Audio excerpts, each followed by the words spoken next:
Yeah, it's really an incredible South African success story in terms of how they've managed to grow their portfolio of brands. And I think one of the big things is actually the wide range of, brands that they do own. And it's strong brands, the likes of Steers and Debonair's and all of those. But also they've been very good at controlling their own distribution and manufacturing facilities. So that is, especially on the manufacturing side, they recently bought a tomato paste factory, for example. So they've really increase the control that they have over their own supply chain, which obviously enables you to control the costs.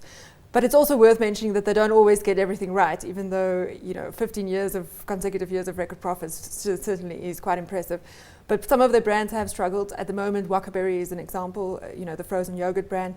It was a big fad and it seems to have died out. So they're really looking at what they're going to do with that brand.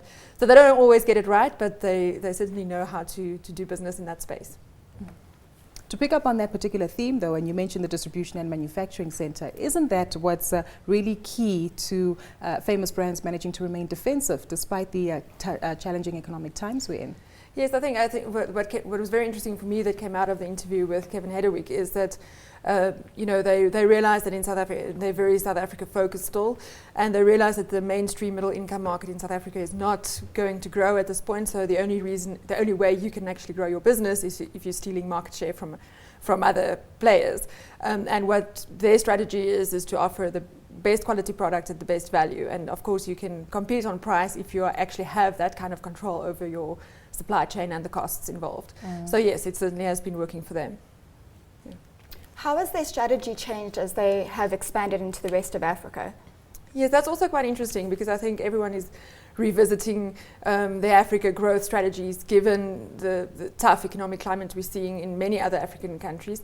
So Famous Brands has been operating on the continent for 20 years, so they're certainly not a newbie. Currently earn about 10% of their profit from the continent, and a few years back, Africa was the new frontier for Famous Brands, and they were targeting 25% of profit coming from there. And they've certainly backtracked on that. So they continue to grow their operations. I think they're planning over 40 new branches in the next financial year. But they no longer see it as the big growth story for them. It's not, the words that Kevin used was, it's not going to move the needle for us. So they certainly are, they see opportunities for brands like Debonair's, for example, but it's not going to be where they expand massively in future. And isn't that so true? Because we see it with Tasha's as well as even Debonair's themselves moving into India and the UAE, if I'm not mistaken. Yes. So clearly giving us some kind of direction as to chasing the consumer, chasing the numbers again. Do you think that they might remain quite bullish on further expansions in those particular markets? Look, they're quite bullish on the UK, so they're looking for acquisitions, and I think the new CEO, that will be a big part of his job as well. I'd be worried about Brexit there, though. People still need to yes, eat, right? Well, but also they've done business there for 10 years. They've really built Wimpy there, is their big brand there. And I think they always get compared to Nando's, and Nando's is phenomenal growth, global growth story. And for them, it hasn't been, they don't really have that brand yet in their portfolio that's going to make them the next McDonald's or the next Burger King. So they say that they're looking for acquisitions. Brands like Tasha's, they think, is exportable, so they're building their second one, or they're going to open their second one in Dubai next year. They see your opportunity for Mug and Bean as well internationally, but yeah, it will be that what they really want is a big acquisition that's going to make them a truly global business. I just actually wanted to also pick up on the leadership.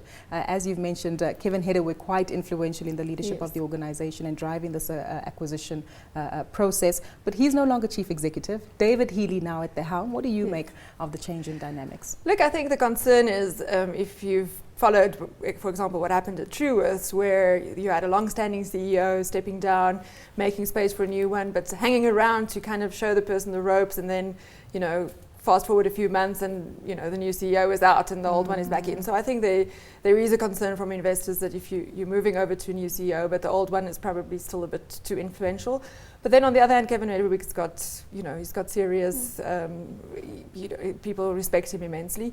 And I think it probably frees him up to look at real strategy stuff. And the new CEO has been in the business for a long time. And I think there's a lot of things that they're doing in South Africa. If you look at the number of acquisitions, we've talked about the manufacturing side, but they're also looking at building their sit-down convenience dinner kind of, those restaurants, Turn and Tenders, and they've recently bought some Italian restaurants in Durban. So they certainly are continue to focus on building their exposure to the upper end, upper income brands. So I think there's a lot of work probably for to keep both of them quite busy. Exactly. So it'll be interesting to see. On a lighter note, I'm a wimpy girl, so clearly they are done by with regard to acquisitions on their front. Holly, I'm not too sure if you were Debonair's girl or Mug and Bean. I'm a Mug and Bean girl, and I'm quite sad to hear about Wakaberry as well. I would have liked to have that pick up and keep going forward, but what can you do? Summer's around the corner, so let's hope that it does pick up slightly. We'll leave it there. Yana, thank you so much for your time today. That was Yana Marais, Finweek editor.